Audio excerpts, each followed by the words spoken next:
Give an update on Theo. When he went down, he came down, he felt like on his hip and on the back of his left shoulder. They thought the hip would be the biggest problem, but when he got back there, the shoulder appeared to be a bigger problem, and that's the reason he didn't come back. It wasn't, he might have been able to come back, but it's still a game in January. So we decided just not to push it. We'll have to get an MRI or an X-ray or whatever they do, but Doug does not think it's extremely serious, but it was not, wasn't advisable to put it back in the game. Roy, continued issues with the three-point defense. Yeah, I got no answers, guys. Never emphasized something as much in my entire life. But you got to congratulate them. They again stepped up and made it. We said something about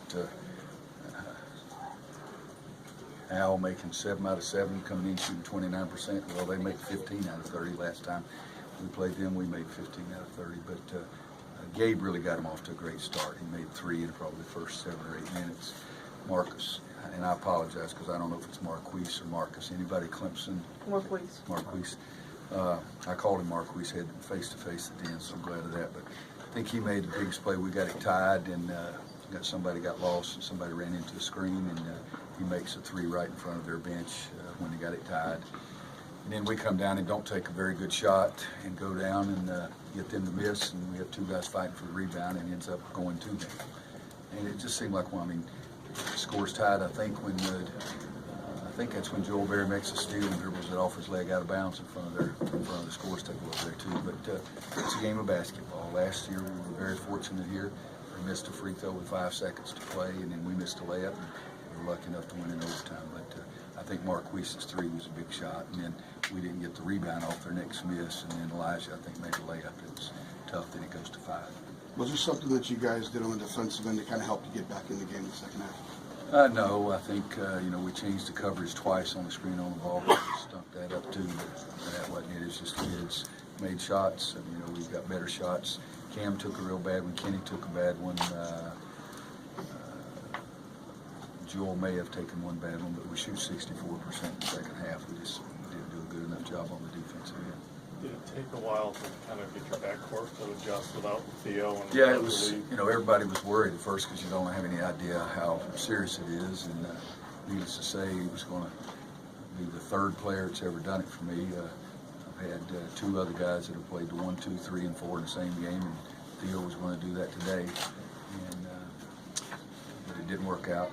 We didn't have him, and you got to make adjustments. You got to go on. Gave Joel a little break in the first half by putting Andrew in there, and that was hard on Andrew as well, because Andrew's not used to getting back his defensive balance, and we gave up 1 basket on the break then too. Given the point guard situation, is 7th, is he making any progress? Yeah, he's making some progress. He played some half court. I don't even know what day today is, guys. Last practice.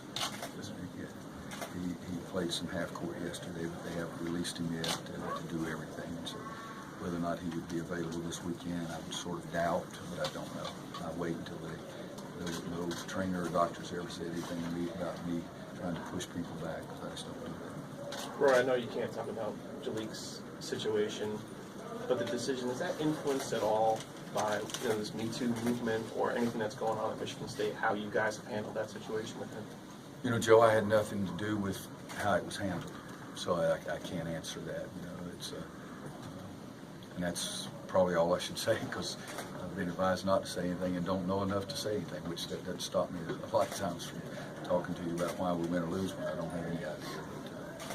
But that didn't have anything to do with it. Don't know enough about it. As far as the basketball side, not having him now, I think your plan was to have Theo as the backup point guard, and now that shuffles you down the line a little bit. How do you try to adjust, even though he hasn't been the biggest part of your rotation? Yeah, but we've always been able to give Joel a couple of breathers, even if Jalik hadn't played as well as he wanted to play or as well as I wanted to play. We've always been able to give Joel a couple of breathers, and a couple of times he's really done some good things. I mean, probably don't beat Ohio State if we don't have Jalik making the threes in that game. But yeah, so we had we talked about it at the end of practice yesterday.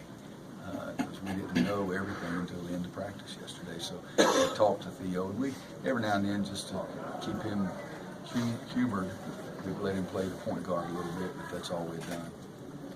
Roy, did you escalate Jalik's situation to the university officials, or they let you know what was Well, taking first of place? all, I don't know what you mean by escalating. I can tell you, I didn't have anything, guys. I didn't have any opinion. I didn't have any say. I was not involved. Anybody else? Can you talk about Cam and Joel really had to carry your scoring load for you? Yeah, it's more than one. You know, Luke was struggling a little bit, but you got to give them credit. Elijah blocked 6 shots. I mean, Elijah was tough for him inside. Again, you go back to Marquise and Shelton, and they're good scorers. And they scored really well against us at our place, and they did it again tonight. But Elijah was tough for us. We didn't have much inside, and because we blocked 6 shots, I think we rushed a couple more. So you take 6 and then add 3, probably affected 9 shots in there. But Joel and Cam was our offense because we wasn't getting much from anybody else. You don't like it to just be 2 guys, our best teams. It's never been just 2 guys, our best team. It's been 4 or 5 or 6. But they, you know, one of them was 10 for 16 and 10 for 18, and that's pretty good for this club because against this club because Clemson does guard you too.